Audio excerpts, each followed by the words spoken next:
Iran yaijibu Marekani kuwa kamwe haitojisalimisha kama sharti la kumaliza vita. Walinda amani watatu wa Umoja wa Mataifa wamejeruhiwa kusini mwa Lebanon. Na watu 8 wamefariki dunia baada ya mvua kubwa na mafuriko nchini Kenya. Habari kamili. Tehran.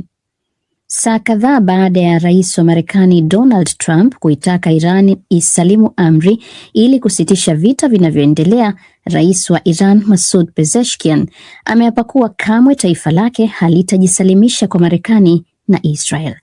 Ameyasema hayo kupitia hotuba yake iliyorushwa na televisheni ya taifa mapema leo. Katika hotuba hiyo, Pezeshkian pia ameyaomba radhi mataifa jirani kwa mashambulizi yaliyofanywa na Iran. Amesisitiza kuwa uongozi wa mpito wa nchi yake umekubaliana kwamba hakutakuwa tena na mashambulizi ya aina hiyo dhidi ya maeneo ya nchi hizo isipokuwa pale Iran itakaposhambuliwa kutoka kwenye mataifa hayo. Israel na Marekani zilianzisha mashambulizi yaliyomuua kiongozi wa juu zaidi wa Iran, Ayatollah Ali Khamenei, Februari 28, hali iliyochochea mzozo wa kikanda. Tangu wakati huo, Iran ilijibu kwa kurusha makombora na droni katika vituo na miundombinu ya Israel na Marekani katika nchi za Mashariki ya Kati, hasa eneo la Ghuba. Beirut.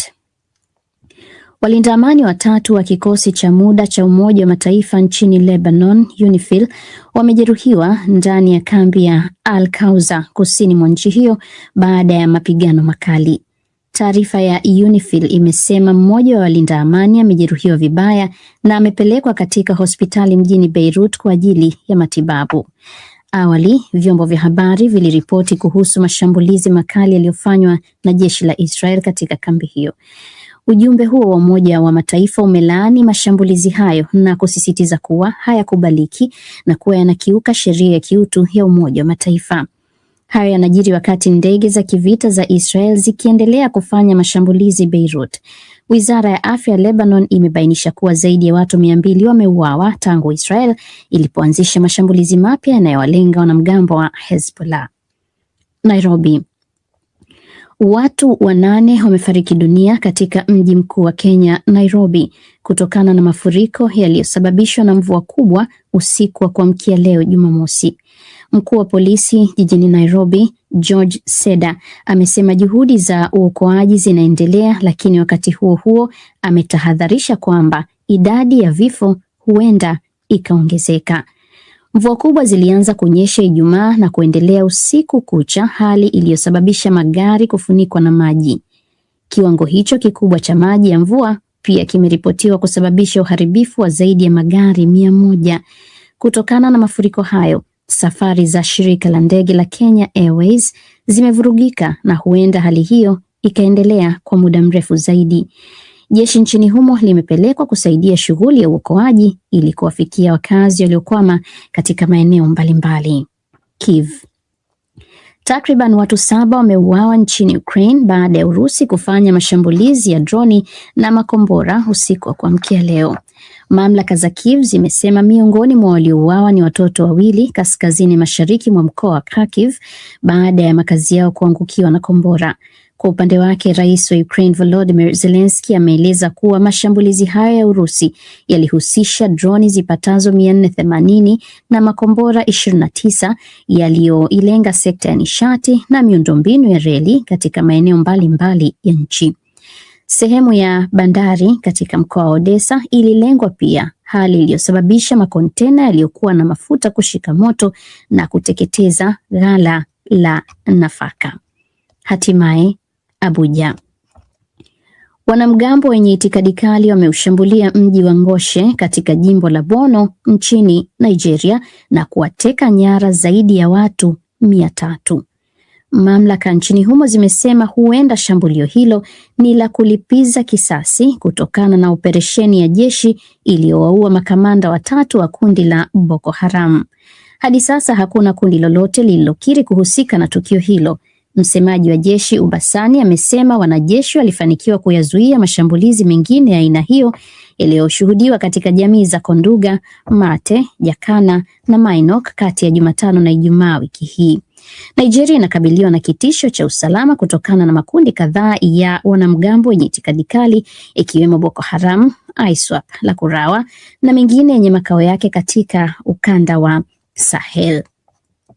Msikilizaji, na huo ndio mwisho wa taarifa ya habari kutoka hapa idhaa ya Kiswahili ya DW ya mjini Bonn.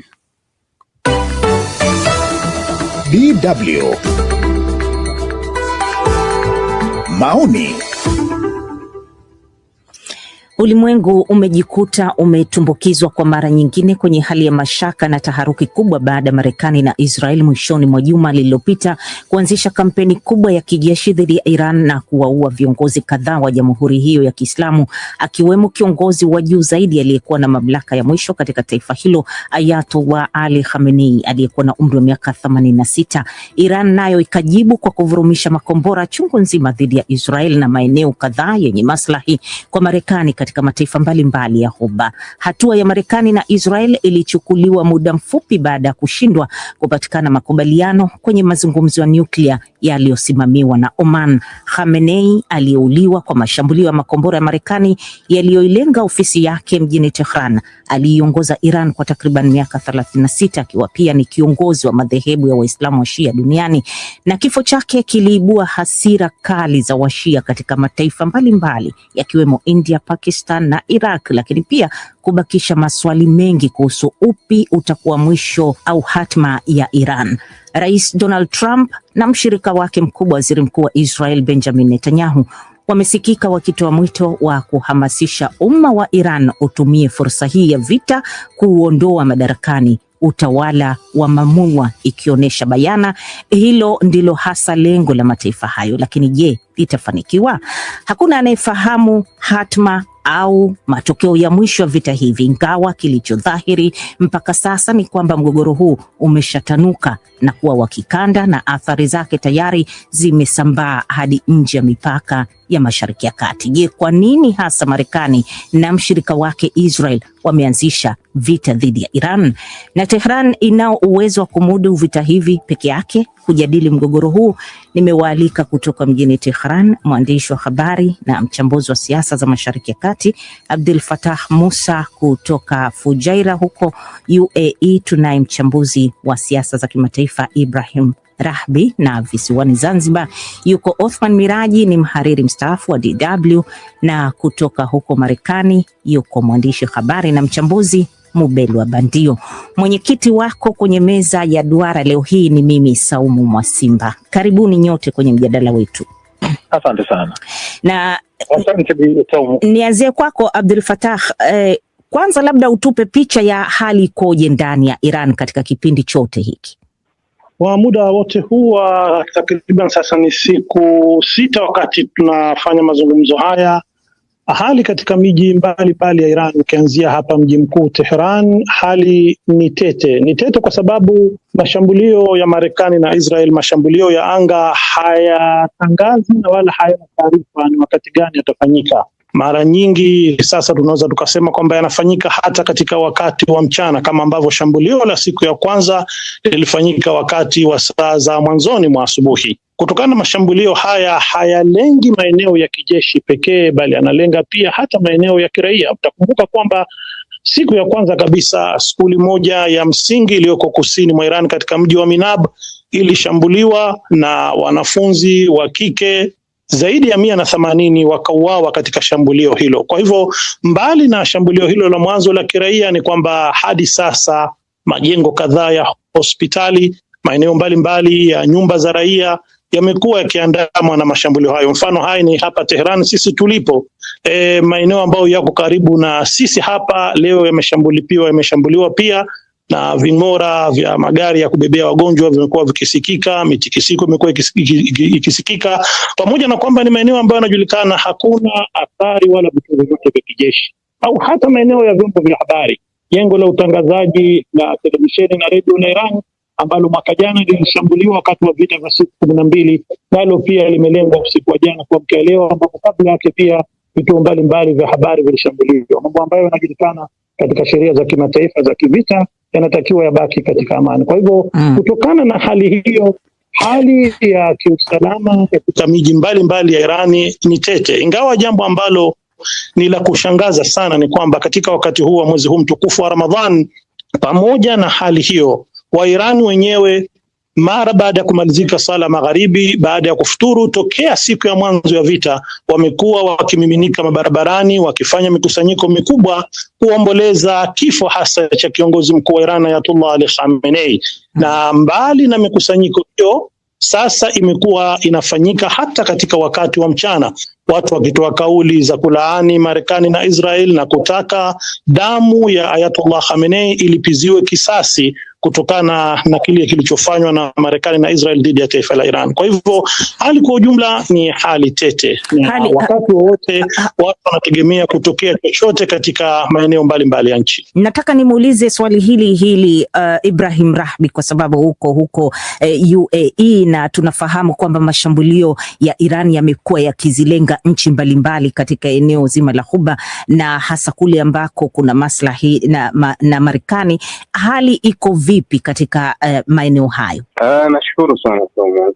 Ni kweli hali ya Mashariki ya Kati naweza nikasema kwa jumla imekuwa ni tete, hasa ukiangalia mfano kama UAE, labda kwenye miji kama Abu Dhabi na Dubai ndio kiasi imekuwa ikishuhudia mara kwa mara mashambulizi ima ya makombora au droni kwenye miji hii ya pembeni, kiasi angalau mara 2 mara 3 kwenye miji kama Fujairah, lakini sio hali tete sana na shughuli za hapa na pale zinaendelea kawaida. Ila hali nzima ukiangalia kwa nchi zingine tumeona kuwa kumekuwa na hali ngumu zaidi. Hali ambayo inaobaki kuwa sawa labda ni nchi ya Omani pekee. Kutokana na mashambulizi mawili yale ya awali, hatujaripotiwa tena mashambulizi mengine ambayo pia yalipiga mbali kwenye miji ya pembeni kabisa, kwenye bandari ya Duqm iliyopo kule mbali zaidi ya kilomita 500 kutoka mji wa Muscat, lakini nyingine ikapiga eneo la Musandam ambao haliko mbali sana na Fujairah pia upande wa pili huko katika upande wa pili wa Omani. Lakini ukiangalia nchi zingine kama Bahrain, tumeshuhudia kuwa hali ni ngumu kwa sababu mfululizo wa mashambulizi umekuwa ukielekea kwenye kambi ya wanamaji ya Marekani iliyopo hapo Bahrain. Ukitazama kule Kuwait pia mfululizo wa mashambulizi yameelekea Kuwait. Hali kadhalika Doha kule Qatar ambako bado inaripotiwa inaendelea kupangua baadhi ya makombora ambayo yamekuwa yakigurumishwa kwenda kule. Lakini utata pia umekuwa upande wa pili wa Saudi Arabia, hasa baada ya Saudi Arabia kuamua kufunga kabisa refinery moja ambayo ilikuwa kwenye rasi Tanufa iliyokuwa imeshambuliwa pia na droni, ambazo imeleta utata kuwa ni nani alishambulia baada ya Iran kukanusha kuwa sio wao waliohusika na hilo swala. Sasa Mashariki ya Kati nzima unaiona iko kwenye hali hiyo. Ukitazama kule upande wa pili wa Iraki, tunaona kuwa vurugu kubwa za maandamano zinaendelea, mashambulizi kwenye eneo gumu kabisa la Green Zone ambalo ni eneo lenye ulinzi mkali sana, ni eneo kubwa lenye diplomati wengi, shambulizi yakielekezwa kwenye ubalozi wa Marekani, lakini kambi ya kijeshi ya Marekani iliyopo kwa Baghdad pia na yenyewe mashambulizi yamekuwa.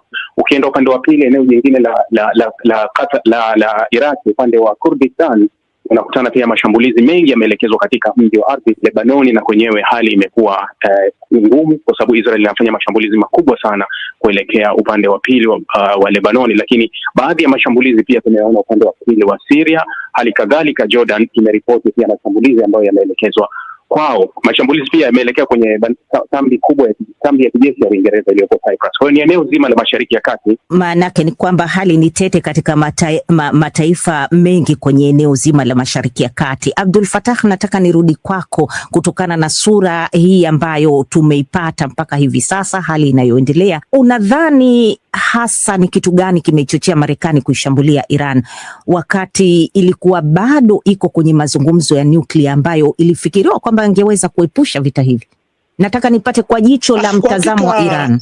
Kwa mtazamo wa jicho la Iran, kwa sababu hata Iran yenyewe nadhani haihitaji kusema kwamba iwe na mtazamo wa swala kwa nini Marekani imeshambulia Iran. Ni mtazamo ambao mimi kwa rai yangu kila mtu duniani ambaye ana mtazamo wa insafu anatambua kwamba vita hivi ni vita ambavyo Marekani imevianzisha kwa upande mmoja mkubwa kwa ajili ya kuiunga mkono na kufuata matakwa ya Israel na hasa waziri mkuu wake Benjamin Netanyahu, kwa sababu sote tunakumbuka kwamba mwaka uliopita au tukirudi nyuma zaidi mwaka 2015 kadhia ya nyuklia ya Iran ambayo ndio imekuwa ikipigwa kelele miaka mingi na madola ya magharibi ilikuwa tayari imeshapatiwa suluhisho la kudumu baada ya serikali ya Marekani yenyewe wakati wa urais wa Barack Obama pamoja na madola makuu ya Ulaya, Uingereza, Ufaransa na Ujerumani na vile vile kuunganisha madola makuu ya Urusi na China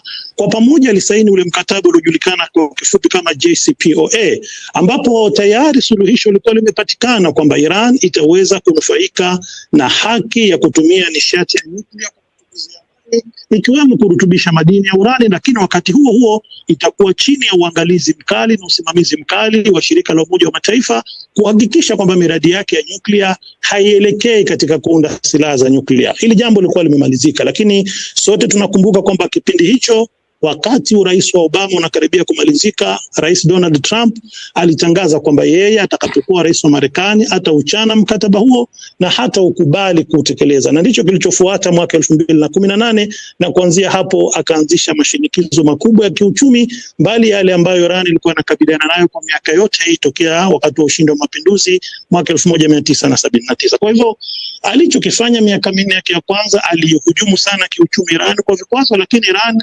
haikukubali kufuata matakwa yake na kufanya mazungumzo. Katika kipindi hiki cha pili baada ya kuingia tu, tuliona kwamba aliingia na hali ya moto maalum hasa kuhusiana na vita vya Gaza, kuhakikisha kwamba atakuwa pamoja na Israel kwa lolote, kuhakikisha kwamba Israel inafanikiwa katika vita vile, na akaahidi kwamba kadhia ya nyuklia pia Iran ataichukulia hatua kali mpaka kuhakikisha kwamba anailazimisha Iran ifuate matakwa yake. Kwa hivyo kinachoonekana tokea wakati huo na mpaka haya yaliyojiri juzi, inaonekana kwamba hivi ni vita vya kidhalimu, na wenyewe wametangaza wazi kwamba msimamo hasa